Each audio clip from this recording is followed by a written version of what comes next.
आदरणीय सभापति जी,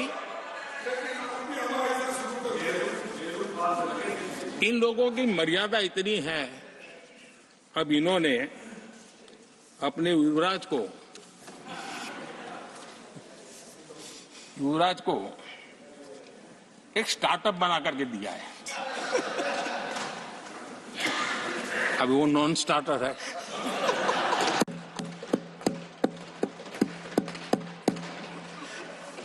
न तो लिफ्ट हो रहा है न वो लॉन्च हो रहा है।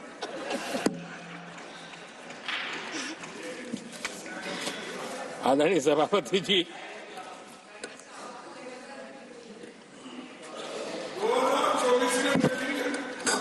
आप पिछली बार भी इतनी शांति से रहे हो तो कितना मजा आता।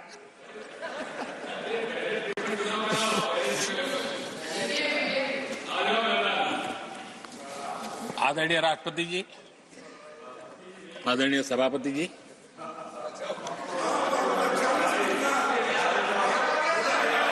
बधाई हो, बधाई हो, बधाई हो, सबको बधाई हो।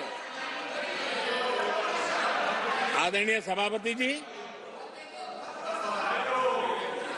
मेरा सौभाग्य रहा कि मुझे लंबे समय तक एक राज्य के मुख्यमंत्री के नाते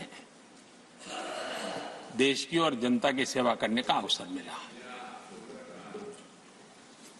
और इसलिए मैं रीजनल एस्पिरेशंस को बहुत भली भांति समझता हूं, क्योंकि मैं उस प्रोसेस से निकला हूं।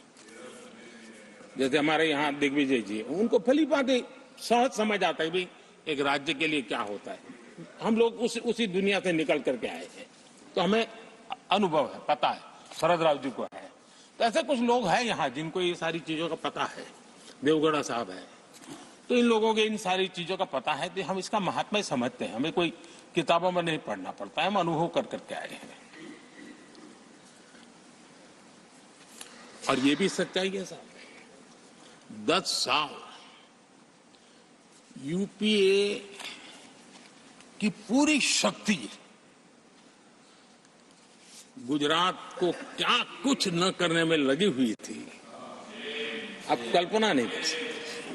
लेकिन मैं आंसू नहीं बहाता, मैं रोने की मेरी आदत नहीं है जी। लेकिन तब भी उतने संकटों के बावजूद भी, उतने जुल्म के बाद भी, हर प्रकार की मुसीबतों को झेलते हुए भी, मेरी तो मुसीबत ऐसी थी कि यहाँ किसी मिनिस्टर से मुझे अपॉइंटमेंट नहीं मिलती थी। वो कहते थे, भाई आप जानते हो मेरी तो दोस्ती है, मैं फोन पे बात कर लूंगा, लेकिन कहीं फोटो वोटो निकल गए, ये डर रहता था। यहाँ मंत्रियों का डर ऐसा था। अब खैर उनकी मुसीबतें मैं समझ सकता हूं। मेरे यहां एक बार बहुत प्राकृतिक आपदा आई, मैंने उस समय प्रधानमंत्री जी को बड़ा रिक्वेस्ट किया कि आप आइए, एक बार जरा देख लीजिए। उनका कार्यक्रम बना, फिर साहब एक एडवाइजरी कमेटी बनी थी, शायद वहां से हुक्म आया, तो कोई हेलीकॉप्टर से हवाई निरीक्षण करे वो तो मैं समझ सकता हूं। साहब वो कार्यक्रम बदल करके साउथ में किस राज्य में गए तो मुझे याद नहीं रहा आज, और बोले हम हवाई जहाज से ऊपर से देख लेंगे, हम गुजरात में नहीं आएंगे। मैं सूरत पहुंचा हुआ था, वो आने वाले थे, मैं जानता हूं आखिर में क्या हुआ होगा।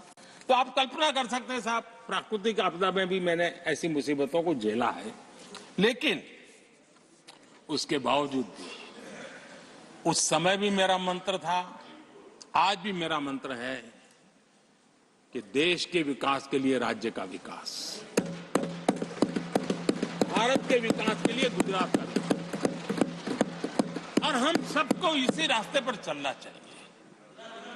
हम राज्यों का विकास से ही राष्ट्र का विकास कर पाएंगे। इस पे कोई विवाद नहीं हो सकता है, कोई विवाद नहीं हो सकता है।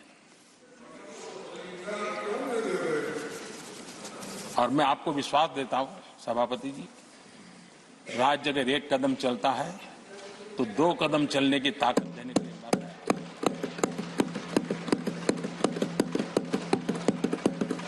कोऑपरेटिव फेडरलिज्म क्या होता है, और मैंने तो हमेशा कहा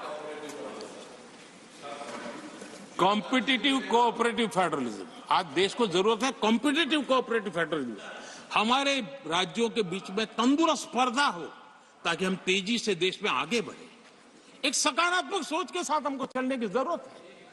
और मैं ये राज्य में था तब भी इसी विचारों को लेकर के काम करता था, इसलिए चुपचाप सहता भी था।